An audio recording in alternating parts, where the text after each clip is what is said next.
Hello students, as we have covered the pillars of the preamble in the last session, now we will continue with the basic features of the constitution, means the characteristic. Our constitution came into force on 26th of January 1950 and it is considered as the largest and extensive and the detailed written document. The following are the features. Number 1, it is a written document. Britain and Israel, except for them, all other nations along with India have their constitution in written form.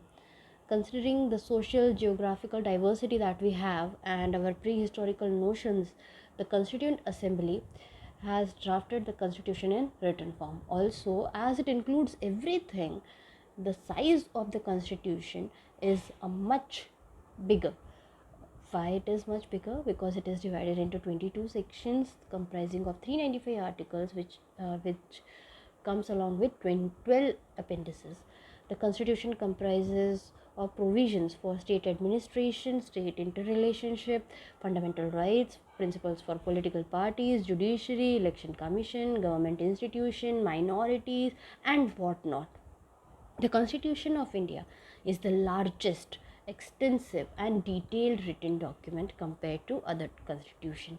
As we all know, there were people from various geographical diversity, तो उसकी वजह से हमारा constitution बहुत gigantic है. Single citizenship, India में single citizenship हम लोग फॉलो करते हैं. मतलब क्या कि पूरे इंडिया में आप कहीं भी रहते हो, चाहे आप गुजरात में रहते हो, चाहे आप असम में रहते हो, चाहे आप पंजाब में रहते हो, आपको सिर्फ एक सिटीज़नशिप का प्रूफ चाहिए. आपको स्टेट वाइज अलग और कंट्री वाइज अलग ऐसे दो सिटीज़नशिप नहीं चाहिए, जो कि अमेरिका में फॉलो किया जाता है. ठीक है, तो इंडिया में हम सिंगल सिटीज़नशिप फॉलो करते हैं.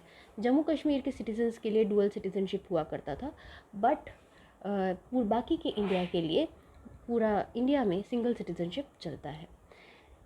Our center is with strong federal structure. What is strong federal structure? The power is divided, the responsibility is divided. How is it divided? Between the central government and the state government. कैसे पता चला? तो constitution में ये clearly mark किया गया है, ये एरियाज़ मार्क किए गए हैं कि ये दोनों तरीके की जो गवर्नमेंट है, चाहे वो सेंट्रल गवर्नमेंट है या फिर स्टेट गवर्नमेंट है, इन दोनों की रिस्पॉन्सिबिलिटी कहाँ कहाँ आती है, इन्हें क्या क्या काम करना है. तो पहला है यूनियन लिस्ट, जो कि 97 सब्जेक्ट्स को कंप्राइज करता है, जिसमें नेशनल इंपॉर्टेंस के सारे सब्जेक्ट्स आ जाते हैं, जैसे कि defence, foreign affairs, atomic energy, etcetera etcetera. मतलब कि सारे मेजर सब्जेक्ट जो हैं वो यूनियन लिस्ट में आ जाते हैं. जब हम स्टेट लिस्ट की बात करते हैं तो स्टेट लिस्ट कंप्राइज करती है 66 सब्जेक्ट्स के, और जो स्टेट वाइज इम्पोर्टेंस रखते हैं वो सब्जेक्ट इसमें इंक्लूड होते हैं, और स्टेट लेजिस्लेचर इसके ऊपर लॉज पास कर सकता है. कौन कौन से सब्जेक्ट आते हैं? तो एग्रीकल्चर, इरिगेशन, स्टेट गवर्नमेंट के institution, health, land, interstate trade, commerce, ये सारी चीज़ें जो है वो स्टेट गवर्नमेंट में आ जाती हैं. अगर कोई स्टेट का लॉ एंड ऑर्डर सही से फंक्शन नहीं कर रहा है, फेलियर है, तो फिर यूनियन गवर्नमेंट विद कंसेंट और without consent will send the reserve police force. Concurrent list, concurrent list जो दोनों ही ऊपर से दोनों ही जो लिस्ट हैं उनको म्यूचुअली जो इफ़ेक्ट करती है, वैसी लिस्ट को कॉन्करेंट लिस्ट कहा जाता है. इसमें 47 सब्जेक्ट्स आ जाते हैं. कौन कौन से सब्जेक्ट्स हैं इसमें? तो क्रिमिनल और सिविल प्रोसीजर, मैरिज और divorce, education, economic planning, etcetera etcetera. All these things are included in concurrent list.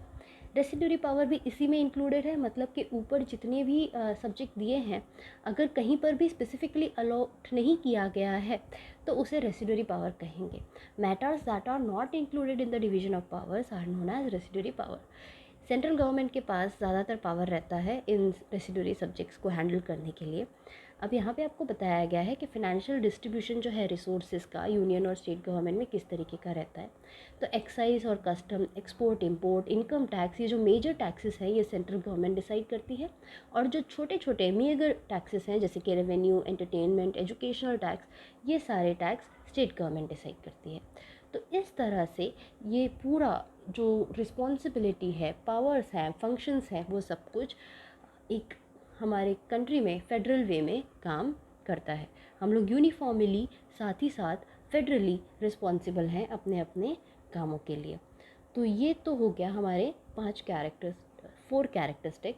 आगे बढ़ेंगे हम नेक्स्ट सेशन में बाकी के कैरेक्टरिस्टिक के साथ। Till then take care, bye bye.